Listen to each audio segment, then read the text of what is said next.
Мадумаров Баткен облусунун жетекчиси болуп дайындалды. Өкмөттүн Баткен облусундагы ыйгарым укуктуу өкүлү болуп Мадумаров Акрам Камбаралиевич дайындалды.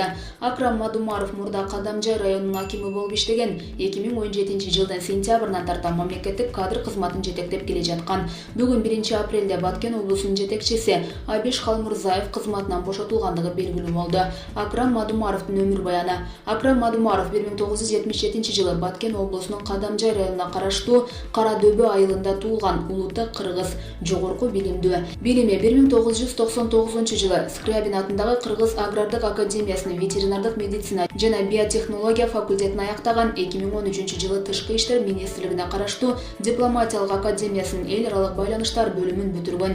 2002 жылы Скрябин атындагы Кыргыз агрардык университетинин аспирантура бөлүмүн аяктап, кандидаттык диссертациясын ийгиликтүү жактаган, биология илимдеринин кандидаты. Эмгек жолун 2002 жылы Кыргыз агрардык университетинде ассистент кызматында баштап, улук окутуучу болгон. 2006 жылдын апрель айынан 2008 жылдын август айына чейин президенттин иш башкармалыгынын өндүрүштүү жана протоколдук иш-чараларды уюштуруу бөлүмүнүн референти болуп эмгектенген. 2008-2009 жылдары Ош шаарындагы президенттин түштүк резиденциясынын директорунун орун басары болуп иштеген. Андан соң 2013 жылдын январь айына чейин президенттин иш башкармалыгынын протоколдук иш-чараларды уюштуруу жана тышкы байланыштар бөлүмүнүн башчысы болуп эмгектенген.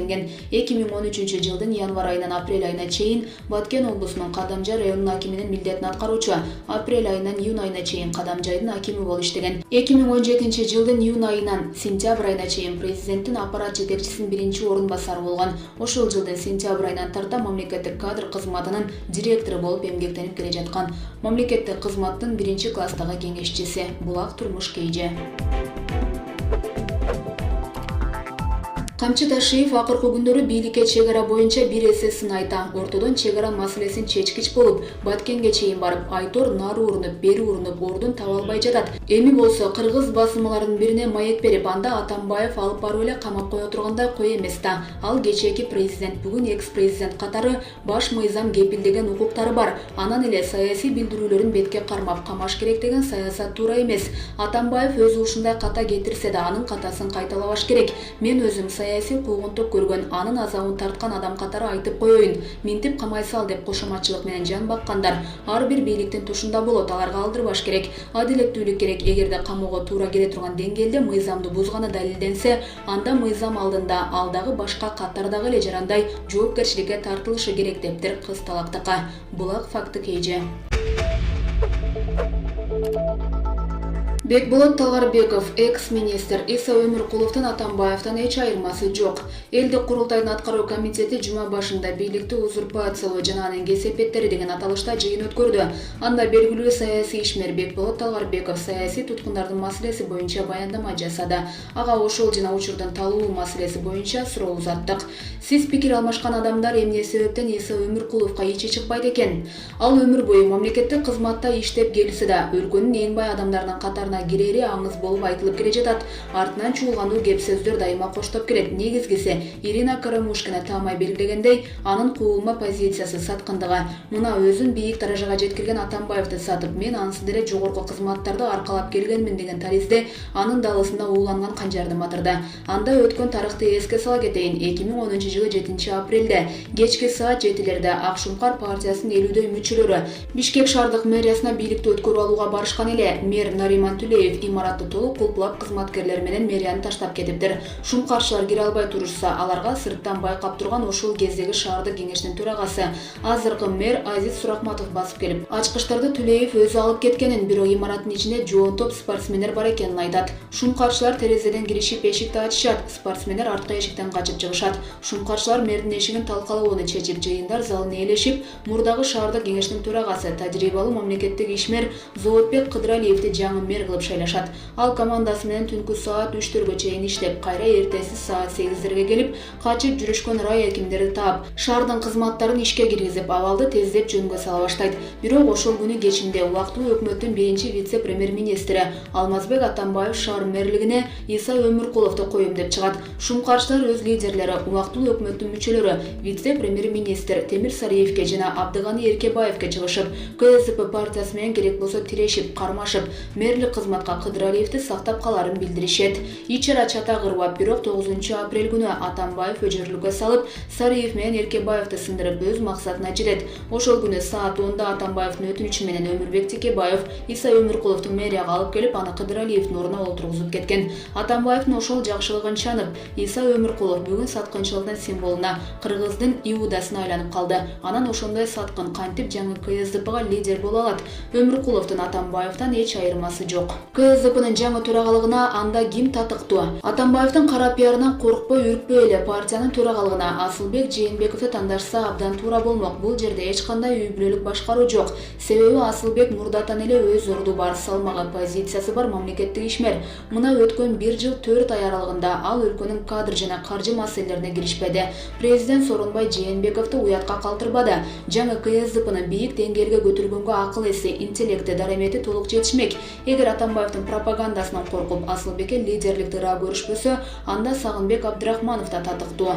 Өмүр баянына кызыгып көрсөк, анын таза принципиалдуу саясатчы экенин, мол практикалык тажрыйбалуу өндүрүшчү экенин, адамдык сапаттары да мыкты экенин көрүүгө болот. Булак Жаңырдо.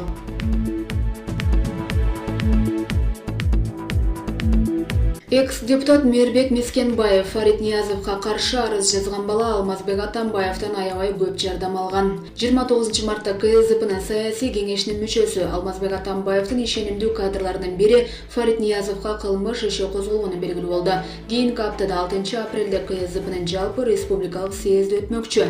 Буга байланыштуу Супер КЖ порталынын КСДПнын съездинин алдынан Атамбаевдин ишенимдүү кадрларынын бири Фарид Ниязовго кылмыш иши козголду. Бул съезди өткөрүүгө тоскоолдук жаратуу аракетиби деген суолуна экс-депутат Мээрбек Мискенбаев жооп берди. Ал КСДПнын жалпы республикалык съезди бийликтин бут тосууларына карабай өтө турганын билдирди. Фарид Ниязовдун үстүнөн арыз жазган бала жаракат алгандардын ичинен Атамбаевден эң көп жардам алган бала болчу. 2 жолу Кытайга барып дарыланып келген. Ал 200 000 сом бербей койду деп жатат. Бул акча бюджетте турат. Эч ким алган эмес, эч кимдин колуна берилбейт жана ошол жерде калат. Эгер чын эле дарыланууга керек болсо, саламаттыкты сактоо министрлиги аркылуу берилет. Дарыгерлер ал чын эле дарыланууга муктаж деген бүтүм чыгарышы керек. Бүгүнкү күндө өлкөнүн аймактарында КСДПнын жыйындары өтүүдө. Бардык жерде бут тосуулар, аңдамай коркутуулар болуп жатат. Фарид Ниязовго кылмыш ишинин козголгону ошолордун бир түрү. Азыркы бийлик ушундай болуп калды. Экономикалык коопсуздук жөнүндө ойлонбой форум деле аңдып биз менен алек болуп калды. Элдин жашоо турмушу экинчи планда, ал эми бийлик апенди болуп калды. Коркутууларга карабай 6 апрелде КСДПнын съездин өткөрөбүз, деди Мискенбаев. Булак Супер КЖ. Жалал-Абадта 2 жигит көз салып койсо, саясий куугунтук деп кыйкырган Кундуз Жолдубаева. Экс-президенттин пресс катчысы Кундуз Жолдубаевага бийлик тарабынан кысым күчөдү. Ал жакында Жалал-Абадка барган учурунда артынан 2 жигит тиктеп койгон. Мындай инцидент Кундуз Жолдубаевага ыңгайсыздык чыратып, муну бийлик тарабынан болгон кысым деп жазып чыкты. Мен Жалал-Абадка барганда жагымсыз инцидент болду. Артымдан 2 жигит жүрдү, мени тиктеп. Аларды провокатор деп ойлодум, бирок алар чагымчылдыкка жол бербей күттүрүштү. Себеби жанымда ачык саясат жана ачык сөз гезитинин редактору бар болчу, дейт Жолдубаева. Ошентип Кундуз Жолдубаевага саясий кысым болуп, аны жигиттер көзүн жалдыратып тиктеп, абдан ыңгайсыз абалга калтырган. Бийлик мындай жол менен Кундуз Жолдубаеваны куугунтуктаган уят. Мындан кийин Жолдубаева Жалал-Абадка барса тиктебегиле. Жолдубаевадан суук көзүңөрдү тарткыла. Булак Аргумент КЖ.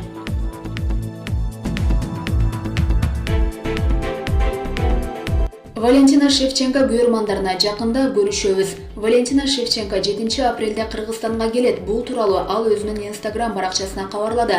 Мен өзүмө абдан кубанычтуу болгон жаңылык менен бөлүшкүм келди. Мен Бишкекке барам, жакында көрүшөбүз деп билдирди ал. Спортчу кыз 31 жашта. Быйылкы жылдын 9 июнунда ал Чикагода америкалык Джессика Ай менен титулду коргош үчүн беттешке чыгат. Шевченко Кыргызстанда буйрмандары менен жолугушуусу күтүлүүдө.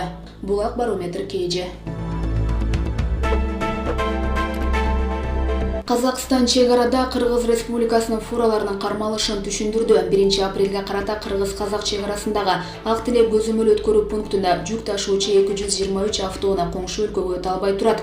Казакстандын финансы министрлигинин мамлекеттик кирешет департаменти берген маалыматка караганда, Кыргыз-Казак чек арасында фуралардын кармалып турушуна жүк ташуучу унаалардын бажы текшерүүсүнөн өткүсү келбегени себеп. Бул тууралуу Спутник Казакстан агенттиги жазды. Кыргызстандын мамлекеттик чек ара кызматынын маалыматы боюнча 1 апрелге карата кыргыз-казак чек арасындагы Ак Тилек көзөмөл өткөрүү пунктунда жүк ташуучу 223 автоунаа коңшу өлкөгө өтө албай турат. Негизи Ак Тилек пунктунда фуралар кезек күтүп турган боюнча маалымат 29 мартта тараган. Казакстан тарап чек арада мониторинг жүргүзүп, зарыл болгон учурда жүк ташуучу унааларды текшерип жатканын билдирди. 27 марттан бери Кара суу өткөрүү пункту аркылуу Кытай жана Түрк товарларын алып келе жаткан 9 унаа текшерилди. Бардыгынын товарларга документтери жетишсиз. Дагы 40 унаа документтерди кайрадан тууралап келүү үчүн өз демилгеси менен Кыргызстанга кайтты деп айтылат макалада. Казак бажычылардын айтымында туура эмес документтер импортталган товарларга гана тиешелүү. Ал эми Кыргызстанда өндүрүлгөн товарлар боюнча эч кандай мыйзам бузуулар катталган эмес. Казакстандын бажы кызматынын маалыматына караганда Кара суу өткөрүү пунктунда 140 фура кезек күтүп турат. Булак Спутник KG.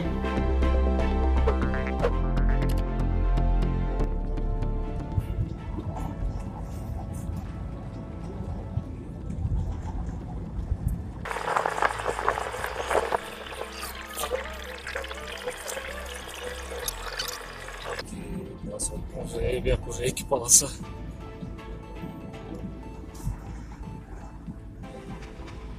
Кайра жанатан деп турушат, түнү келгенде эле турушкан ушулар.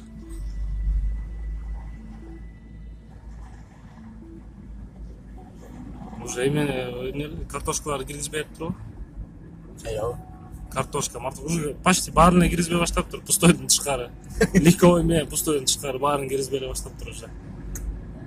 Ал ичинде бир фура турат, эме дейт. Досмотр полный, 100% досмотр деп. Полный 100% досмотр деп коюп жөөлүнө турат машина. Эч ким келген жок дейт, өзү байыт, 2-3 жол бардык дейт. Мына азыр барабыз, тигине барабыз, күтө тур деп коюп. Тажатыптыр.